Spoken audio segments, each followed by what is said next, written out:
used to 2 months in a dining room and it never gets this quiet, so it's pretty amazing. So there's a famous Gemara, which we're all familiar with, at the end of Brachos. A lot of the great Talmidei Chachamim, the sages, got together in Kerem B'Yavneh, and they were about to expound upon great levels of Torah study and knowledge. And as we know, the expression Pisku Kulam B'Chvod Achsanya V'Darshu.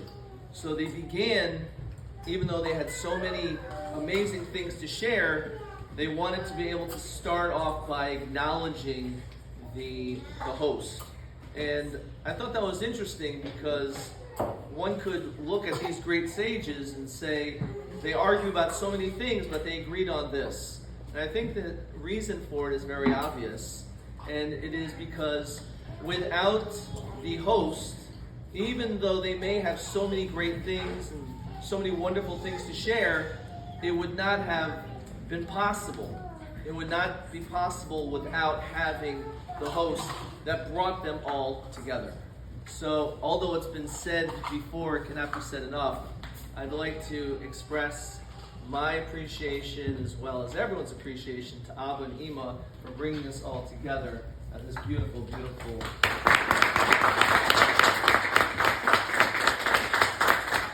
True that it's a week of experiences, but it's truly a lifetime of memories that are created.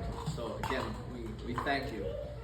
So when we were discussing about coming here to Tennessee, one of the things that my children were very excited about was the movie theater. So when I got here, the first thing I did is, of course, I wanted to check it out. And I was pretty impressed by it. And it actually reminded me of the very first Siyum HaShas that I ever attended. And maybe someone else was at the same Siyum HaShas. For when I was in a high school, some of you may have heard of Ner Yisrael, we went on a field trip. I think it was the first and last field trip they ever took us on. And we went to Madison Square Garden in 1990, and we went to the Siyum HaShas. Anyone else there?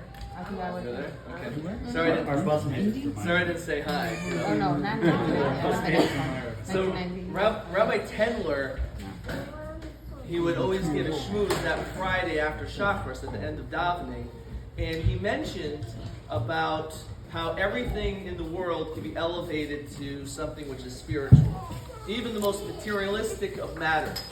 And he said, when we think about Manhattan, when we think about this place, Madison Square Garden, certainly it's a place where there's concerts and the Knicks losing probably back then. And he said, when we went there and you experienced hearing Yehei Shmei Gadol Mevorach together, hearing the words of Kedusha and Kaddish, that was an incredible experience. But he said, I was looking at the scoreboard and I was wondering, what's the significance of that? How you could elevate it? And apparently, it was Rosh Chodesh, and on the scoreboard it said, don't forget to say Yal V'Yavo. So I guess for that it had a purpose. So when I came here, and I went to this movie theater, and I saw it was actually transformed into a shul, it was quite remarkable. And I was actually looking at the chairs, and I was wondering why, movie theaters, they have these chairs you can lean back in. So what's the significance of that? Then all of a sudden, during davening, I saw people sitting there shuckling back and forth, and it was very comfortable. I was like, okay, it all makes sense. It all makes sense. So today is a very special day.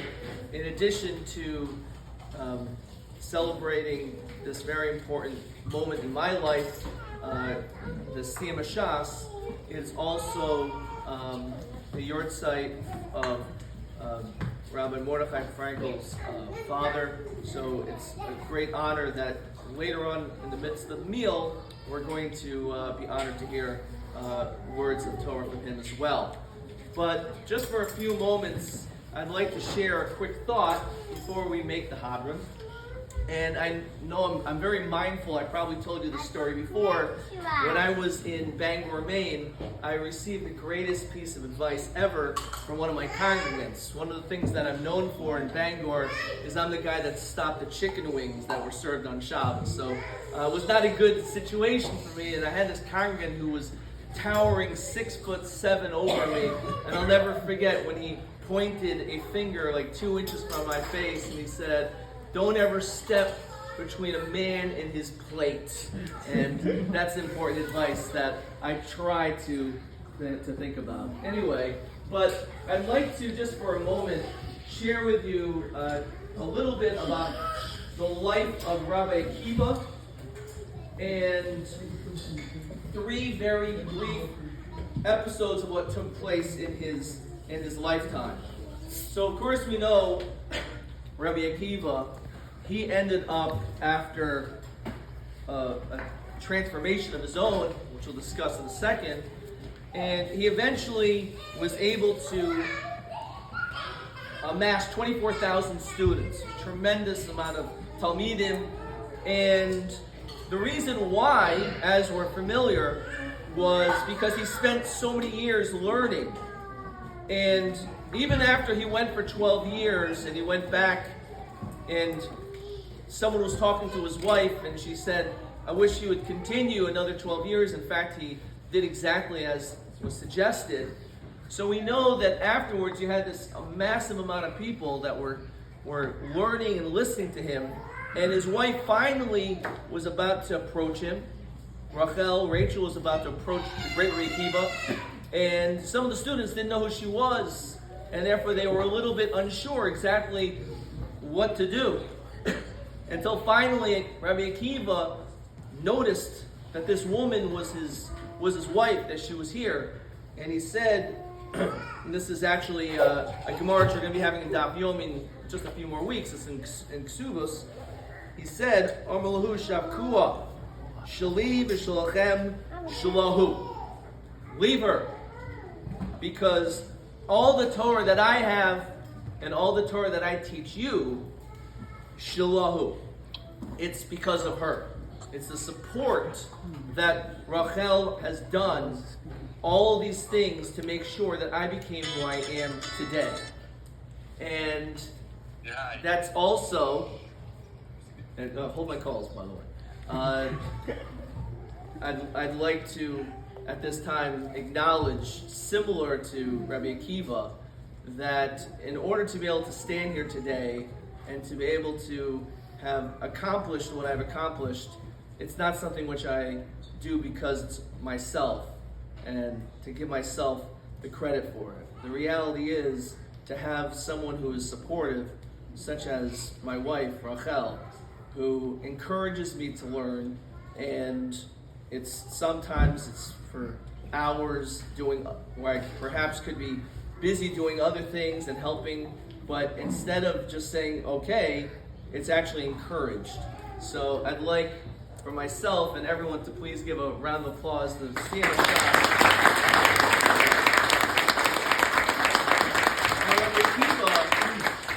We know that Rabbi Akiva, one of the things that inspired him is we saw that he saw this rock, and there was drops of water that kept hitting the rock, as we're familiar with. And he noticed that in the rock there was like a hole, there was an indentation. And that inspired Rabbi Akiva to realize that he could also change. Just as this rock can be affected, so too his heart and his mind and soul can be changed to something more positive.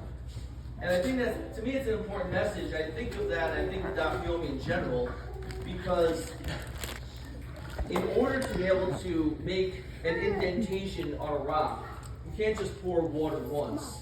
And you can't even just take a pitcher or a barrel of water and just dump it on that rock. It's not going to do anything. It's the continuation. Even if it's a drip, a small amount, over and over and over, even though it's so seemingly insignificant, but at the end of the day, it's a huge impact. And that's what it's like when it comes to learning. When it comes to anything that you do, you can look at the big picture and the final goal and say it's so far out of the way, it's insurmountable, it's not something which I can achieve. But the message that, to me, what inspires me is you have to do one daf at a time, one page at a time. And then eventually you finish the 2,711 daf. So with that said, I'd like to share with you one last story about Rabbi Akiva, and then we'll make the Haber. It's a Gemara in Yevamos, which we had at the very end of the Masechta, so we really just had it not too long ago. And it's a story of Rabbi Gamliel. It says, Pam achas, ha'isim ha'ach b'svin. One time I was on a boat. He was on the boat many times. Anytime you find Rabbi Gamliel, it's often on a boat story. The Gemara says, V'reisi svina achas shenishba. I saw that there was a boat, not mine, but there was another large boat, and it broke, and it was obviously going to sink. And v'hayisim etstayer al talmud chacham sheba. There was a talmud chacham that was on that boat, and he realized that there's no way this person's going to survive. There's no way he's going to be able to withstand the ocean or whatever they may have been. Umanhu, who was this great talmud chacham? So the Gemara says Rabbi Akiva. So he was distraught. Rabbi Gamliel realized that the great Rabbi Akiva drowned. That's what he thought. And the Gemara continues, it says, Shalisa b'yabasha, but when I got to the dry land, I was amazed that Ba v'yashav had done lefanai v'halach. I saw that Rabbi Akiva, not only was he not drowned, not only did he survive, but he was in the base better, so he was teaching Torah. He was learning, he was teaching Torah. So Rabbi Gamliel was shocked and mesmerized. So the Gemara says, he asked him one question, Martilo, Beni, my child, he said. Mihel, who is it, or what was it, that caused you to survive? How did you withstand this huge turbulent waters that I thought for sure you've met, unfortunately, your end? So Amruli, so in this Rabbi Akiva said, Daf shel svinan is dabali. He got lucky apparently. There was this board, part of the boat, somehow he was able to grab hold onto it. And it says, V'chol gal v'gal sheba alai, ninanti lo roshi. And every time there was this powerful wave that was going to knock me over and destroy me, I was able to somehow lift myself up from that powerful wave and somehow make it to dry land. So in this, the founder of the Daf Yomi movement, Rabbi Shapiro, explains that it's very interesting, the language of the Gemara. The Gemara uses the example of a word for a part of a boat, daf shel sfina. So a daf, as we know also, when we're learning, is also a page of the Gemara, the daf. So Rabbi Shapiro explains that perhaps we could also learn for this in our own lives. That just like the great Rabbi Akiva was able to survive, we also, when we are challenged, we have obstacles, we have our own waves, and we all have different waves that are coming at us. The thing about a wave is that it doesn't stop. It comes again and again, relentlessly. And that sometimes is the waves of life, the challenges of life, the obstacles that we are constantly being facing. So Rabbi Akiva said that I was able to hold on to the daf. And perhaps this is the message as well, that by learning Torah, in this example may be more specific, learning a daf of Gemara, is that which could cause a person to be able to withstand any challenges that they may face. But I like to believe that it's not specific, obviously, to learning a daf of Gemara. Every person has their own challenges, but there's different ways that a person is able to withstand those challenges. And it doesn't have to be learning a daf of Gemara. It could be saying Tehillim, it could be davening with more kavanah, focusing on a particular mitzvah, whatever it may be. But by focusing our lives on things which are connected to ruchnius, that's a way that we could survive any challenges that we may have. So with that said, I'd like to conclude with the Hadron. Thank you so much for listening to all that. Appreciate it. So, the last Masechta is Masechtas Nida, and it actually ends off. It's pretty hard Masechta, by the way. So don't let the end of the Gemara kind of fool you, because this is a little easy because we know it. Tana de Be'eliyahu kol hashenu halachos b'chol yom muftach lo shalom ben olam haba. Anyone who learns and is engaged in learning halacha, every day is muftach lo ben olam haba, which is kind of interesting after finishing HaShas. So you're learning all this Gemara. It's like, oh wow, I've learned so much Gemara. Maybe the Gemara is telling you, you have to learn halacha too. It's not just learning Gemara. So the Gemara says, Kol shen halachos b'chol yom muftach lo shalom ben olam haba shnemar halichos ol atikra halichos el halachos.